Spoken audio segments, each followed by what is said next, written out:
No dia 7 de outubro de 2025, a Agência Espacial Europeia divulgou a primeira fotografia oficial de 3I Atlas, um objeto interestelar surpreendido a passar perto de Marte. O planeta aguardava uma descoberta revolucionária. Em vez disso, recebeu apenas um ponto difuso e vago, seguido de 4 dias de silêncio absoluto por parte de todas as principais agências espaciais.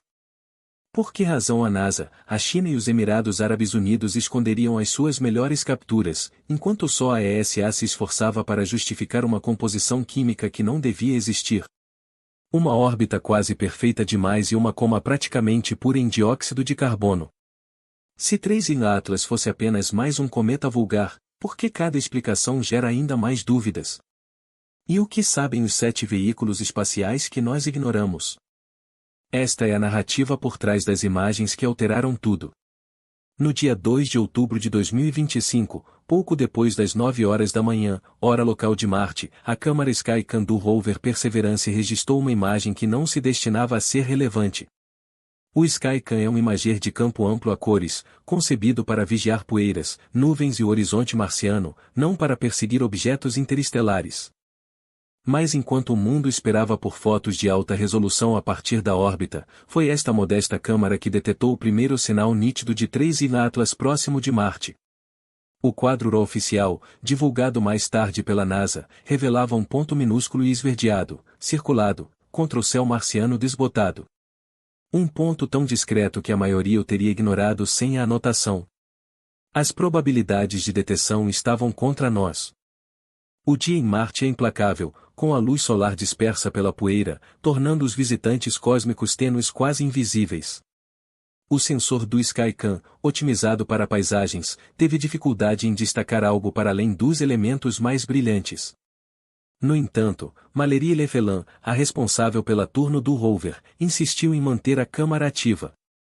Ela defendeu que mesmo uma captação marginal poderia ser histórica, sobretudo com o encerramento do governo dos Estados Unidos a ameaçar paralisar todas as operações não essenciais. A sua decisão compensou. A imagem datada das 9 horas e 18, hora local de Marte, tornou-se a primeira prova concreta de que 3I Atlas havia entrado na vizinhança marciana. Nenhum outro instrumento em Marte estava preparado para observar todo o céu de uma vez, especialmente a luz do dia. Enquanto orbitadores e câmaras científicas aguardavam o alinhamento ideal, o amplo ângulo do Skycan permitiu captar o imprevisto. O resultado não era impressionante. Uma mancha granulada, mal distinguível do ruído, mas inegável. Este único quadro, obtido por uma câmara pensada para a meteorologia, serviu de base para toda a sequência de observações subsequentes. A procura de respostas ganhou agora um ponto de partida. Uma imagem real, tirada da superfície de outro planeta, mostrando um objeto interestelar no céu de Marte. O dia 3 de outubro de 2025 trouxe um raro alinhamento sobre Marte. 7 veículos espaciais, cada um com a sua especialidade única, posicionaram-se para observar 3I Atlas, enquanto este passava a menos de 30 milhões de quilômetros do planeta. Não se tratava de um sobrevoo corriqueiro. Era uma confluência de sensores, cada um preparado para uma oportunidade única com um visitante interestelar. O RISE, a câmara de alta resolução a bordo do Mars Reconnaissance Orbiter, está desenhada para capturar paisagens marcianas com pormenor, nítido o suficiente para identificar as marcas de um rover. O seu campo de visão é, porém, estreito. Detectar um cometa em movimento a esta distância equivalia a acertar num alvo cósmico minúsculo. O KSSIS no ExoMars Trace Gas Orbiter proporcionava maior versatilidade. A sua imagem pancromática podia acumular exposições, sacrificando nitidez por sensibilidade a alvos débeis e errantes. O Temis no Odyssey, sintonizado para comprimentos de onda infravermelhos, procurava uma assinatura térmica, mas as chances eram escassas. A maioria dos cometas é invisível para os seus detetores, a menos que estejam a expelir gás ou poeira ativamente. O Mars Express contribuiu com 2 espectrômetros, o Omega e o Spican, ambos criados para mapear minerais superficiais e gases atmosféricos. A sua força residia na análise da composição da coma, à procura de marcas reveladoras de dióxido de carbono, água ou algo mais exótico.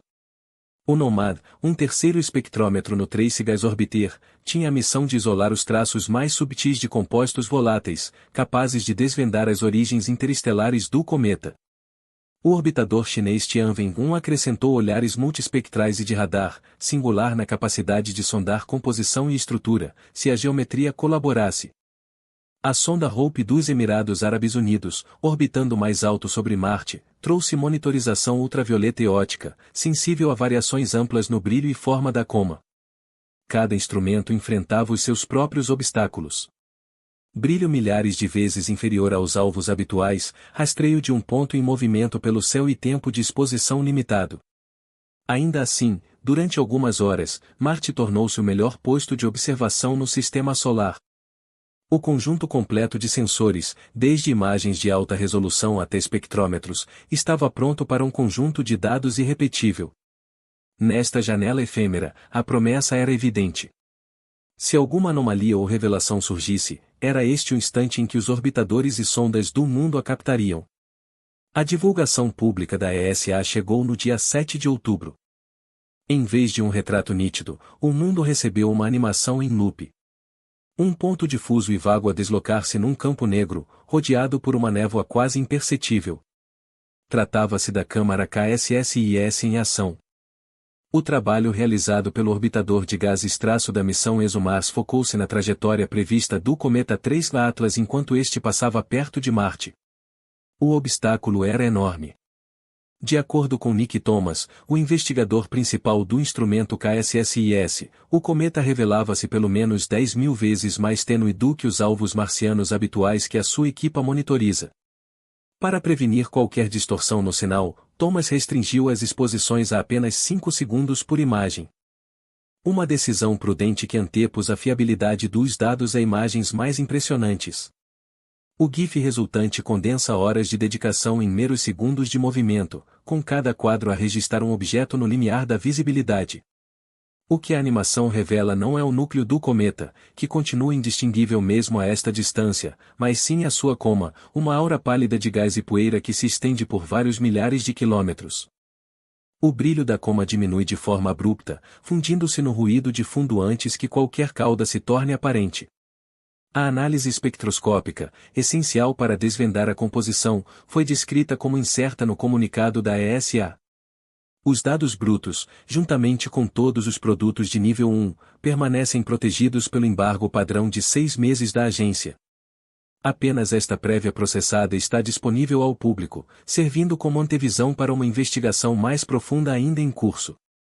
As práticas de divulgação científica exigem algo para apresentar, mas a verdade é que a maior parte do que o KSSIS captou continua oculta aos olhos.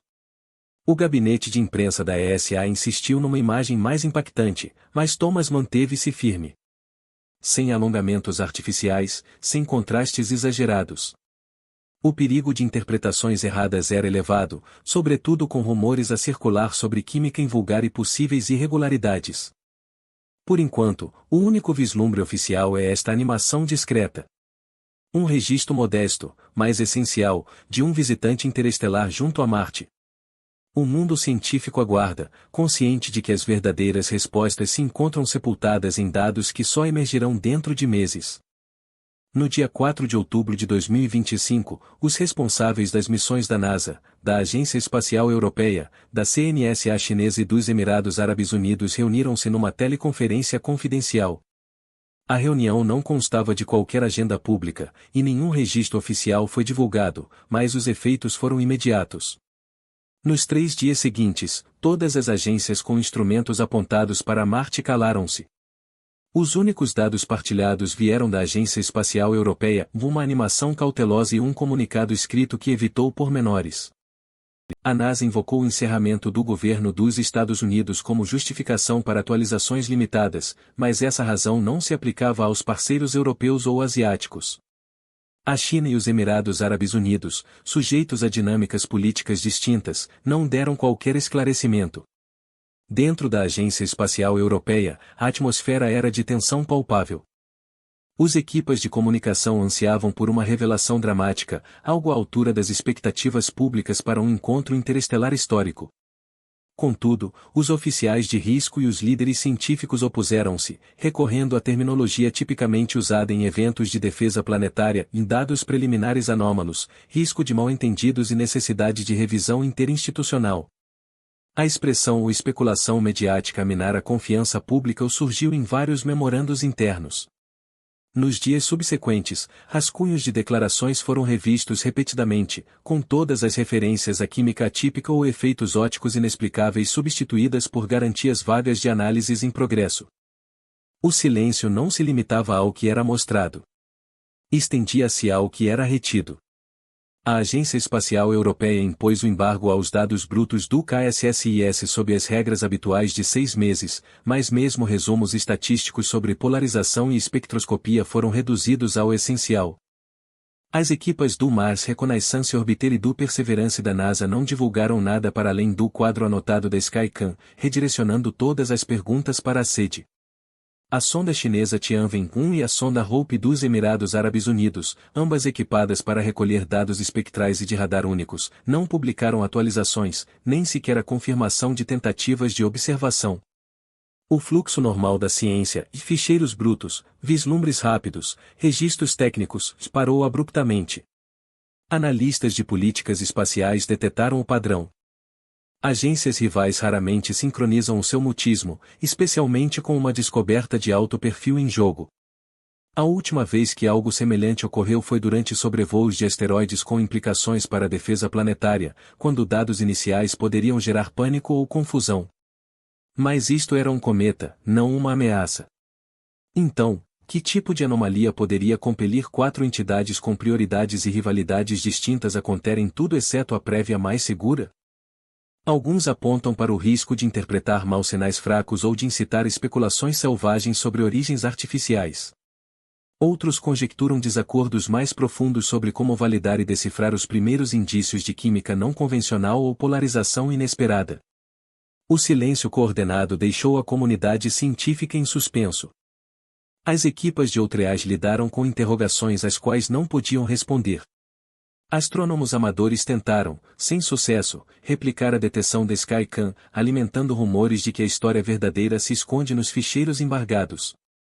Por ora, a única certeza reside no facto de que algo nos dados preliminares, seja um erro de calibração, uma irregularidade física ou meramente o receio de uma tempestade mediática, tinha persuadido as principais agências espaciais mundiais a adiarem qualquer decisão. A aspiração pela ciência aberta chocara contra uma barreira de prudência, e por trás dela, os dados aguardavam um julgamento. A probabilidade nunca favorecera o 3i na Atlas. A rota do objeto, desviada apenas 5 graus da eclíptica, entrelaçando-se entre Marte em outubro e a órbita de Júpiter em março, contrariava todas as expectativas. O Gabinete de Consciencialização Situacional Espacial da ESA calculou as probabilidades. A possibilidade de um objeto interestelar aleatório seguir esta configuração geométrica é inferior a 1 em 10. 000, a própria trajetória suscitava suspeitas, sobretudo porque o trecho do sobrevoo roçava as coordenadas do sinal UAU de 1977. Documentos oficiais arquivaram a sobreposição como mera casualidade, mas a improbabilidade estatística acendeu discussões entre os cientistas das missões. Os espectroscopistas depararam-se com um enigma ainda mais intrigante. Espectros iniciais comparados entre o VLT e o JWST revelaram linhas atômicas fortes de níquel e Ni sem o menor indício de ferro. Nos cometas, níquel e ferro costumam andar lado a lado, libertados dos grãos pelo calor ou pela luz ultravioleta. Aqui, o ferro ausentava-se, mesmo enquanto as taxas de produção de níquel disparavam a cada aproximação ao Sol. A 21 de agosto, o VLT registrou uma taxa de produção de níquel próxima de 10 elevado a 22,7 átomos em S, com uma lei de escalonamento tão acentuada e decaindo com a distância heliocêntrica à potência E e que superava qualquer comportamento cometário conhecido. Análogos laboratoriais indicam um mecanismo possível, o carbonilo de níquel, um composto volátil que se forma em ambientes ricos em monóxido de carbono e se decompõe sob calor moderado ou luz solar, libertando átomos puros de níquel. Na Terra, trata-se de um processo industrial. No espaço, é praticamente inédito. A falta de assinaturas de carbonilo de ferro e a ausência de emissões de FeI deixaram as equipas químicas do DLR e do INAV à procura de explicações naturais que se ajustassem aos dados. A própria coma, analisada pelo JWST no infravermelho próximo, contava uma narrativa distinta. O dióxido de carbono representava 95% dos gases detectados, uma proporção extrema e quase inaudita. A água, ingrediente essencial na maioria dos cometas, mal se fazia notar. Alguns especulavam que uma longa exposição interestelar poderia expelir o gelo de água, deixando para trás voláteis mais pesados. Outros interrogavam-se se essa proporção sugeria algo mais intencional, como emissões artificiais ou uso de propelente, embora nenhuma prova direta respaldasse tal salto. Por enquanto, a coma rica em CO2 funcionava como uma impressão digital química, rara, mas não impossível na natureza. Medições óticas introduziram uma reviravolta final. Tanto o XIS como o VLTFS2 detectaram uma polarização negativa extrema, de -4% ou mais em comprimentos de onda vermelhos, bem aquém do intervalo habitual para a poeira de cometas. A polarização negativa implica que os grãos de poeira na coma dispersam a luz de forma a privilegiar o espalhamento retroativo, frequentemente associado a partículas finas ricas em carbono ou aglomerados metálicos. Nos cometas do Sistema Solar, os valores raramente caem abaixo de -2%. Aqui, as leituras eram quase o dobro, consistentes em vários instrumentos e ângulos de fase. Nenhum erro de calibração justificava o fenômeno. Os números resistiram a comparações com estrelas padrão e execuções repetidas. No conjunto, as evidências delineavam um quadro longe do convencional. Uma trajetória hiperbólica com alinhamentos planetários inexplicáveis, uma química centrada no níquel e no dióxido de carbono, e propriedades óticas que testavam os limites dos modelos físicos estabelecidos. Cada anomalia isolada poderia ser atribuída a uma anomalia estatística ou a uma variante natural rara. Mas, à medida que os dados se acumulavam, a defesa de uma explicação convencional única tornava-se cada vez mais difícil. Os ficheiros em embargo e espectros brutos, parâmetros de Stokes e registros de engenharia, transformaram-se no cerne de um enigma científico que exigia respostas além do rotineiro. Por ora, toda a hipótese teria de incorporar estes desvios. A trajetória, a química e a própria luz. Os cientistas confrontavam um quebra-cabeças que requeria um enquadramento. 4 modelos concorrentes, cada um com uma rota distinta para a verdade. O primeiro, o mais conservador, vê o 3 in Atlas como um cometa natural com química exótica. Se for assim, espectros futuros deverão confirmar a dominância do níquel e os gases ricos em dióxido de carbono, mas também desvendar linhas ocultas de ferro ou água à medida que a coma evoluir. A segunda teoria considera o objeto um artefato antigo, uma sonda ou observador, talvez inativo há muito. Esta perspectiva encaixa na química similar à industrial do níquel, mas até agora não há vestígios de estrutura ou sinais artificiais. Apenas radar de alta resolução ou um tombamento inesperado poderiam inclinar a balança. O terceiro modelo sugere uma plataforma de reconhecimento ativa, otimizando a sua rota para sobrevoos planetários. O percurso adequa-se, mas não se detecta telemetria, manobras de desgasificação ou emissões de energia. Uma alteração súbita na velocidade ou no brilho após o periélio seria o teste decisivo. O último, o mais especulativo, propõe uma nave híbrida que oculta um núcleo engenhado dentro de uma casca natural. Isto explicaria o exterior natural e a química anômala. Mas, mais uma vez, nenhuma evidência direta de comportamento não natural emergiu. Apenas desvios pós-periélio ou fragmentos com característico movimento natural poderia corroborá-lo. Cada hipótese depende de dados ainda por recolher. Por enquanto, os exames são evidentes, ainda que as conclusões permaneçam obscuras. 29 de outubro de 2025. Quando 3 Atlas atinge o ponto mais próximo do Sol, todo o sistema solar interior perde a visibilidade. Da Terra e de Marte, o objeto some atrás do disco solar, ocultado por uma barreira de plasma e brilho que nenhum instrumento óptico ou de rádio consegue atravessar. Durante 2 semanas, a zona em torno do periélio torna-se um ponto cego, eliminando a fase mais decisiva de todos os telescópios e sondas. Este apagão vai além de um mero contratempo técnico. representam um véu natural no instante de atividade máxima, quando os cometas tendem a intensificar o brilho, fragmentar-se ou, caso o objeto não seja totalmente natural, realizar uma manobra. Os responsáveis pelas missões não têm alternativa senão aguardar, cientes de que qualquer alteração súbita na trajetória ou o surgimento de novos fragmentos passará despercebido. A lista de verificações para o reaparecimento é precisa: seguir o trajeto, detectar desvios, avaliar o brilho da coma e examinar potenciais companheiros imprevistos. O que ocorrer no clarão pode determinar qual teoria perdura. Mas, por ora, o fluxo de dados silencia-se, e todas as respostas terão de aguardar o regresso do cometa ao céu noturno. Final de novembro oferece a primeira chance renovada de detectar o 3G Atlas após o seu desaparecimento solar. A sonda JUICE da ESA, já em rota para fora de Júpiter, direcionará a sua câmara de alta resolução JANES e o espectro Imager MAGIS para o caminho previsto. A configuração é apertada, a menos de 1 grau de Júpiter no céu, mas a sonda está bem posicionada para registrar a coma, desde que o objeto mantenha brilho suficiente. Os dados da JUICE não chegam de imediato. Mesmo as imagens preliminares enfrentam um atraso de 3 dias, e os produtos científicos completos podem demorar até 2 semanas para passar pela calibração e controlos de qualidade antes de integrarem o arquivo de ciências planetárias. Juno, em órbita polar estendida, terá a sua oportunidade a meio de março de 2026. No dia 16 de março, o alinhamento da sonda permite que a Juno procure jatos de desgasificação ou fragmentos que possam revelar forças não gravitacionais em ação. A janela é exígua e o processamento de dados é demorado. As imagens podem levar 1 mês ou mais até serem divulgadas publicamente.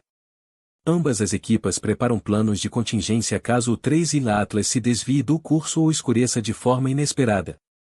Por enquanto, o mundo aguarda enquanto estes sentinelas remotos ativam os seus sensores, na esperança de captar o próximo capítulo de uma narrativa que já alterou as normas da observação cósmica.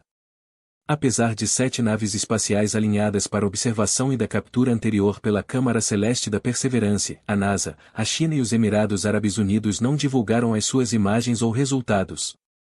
O silêncio coordenado, admitido numa chamada interna das agências a 4 de outubro, é atípico para campanhas científicas internacionais. Os dados disponíveis indicam uma trajetória com probabilidade inferior a 0,01% de origem natural, uma assinatura espectral apenas de níquel e uma coma constituída por 95% de dióxido de carbono. Diferente de qualquer cometa conhecido, os peritos concordam que a verdadeira essência do 3º Atlas permanece por confirmar, com testes-chave adiados até após o apagão do periélio a 29 de outubro. Enquanto a ESA e outras entidades preparam novas divulgações e observações da JUICE para finais de novembro, um facto sobressai. O sobrevoo interestelar mais relevante desde Oumuamua gerou mais interrogações do que resoluções. E as próximas imagens podem redefinir o nosso entendimento sobre visitantes oriundos para lá do nosso sistema solar.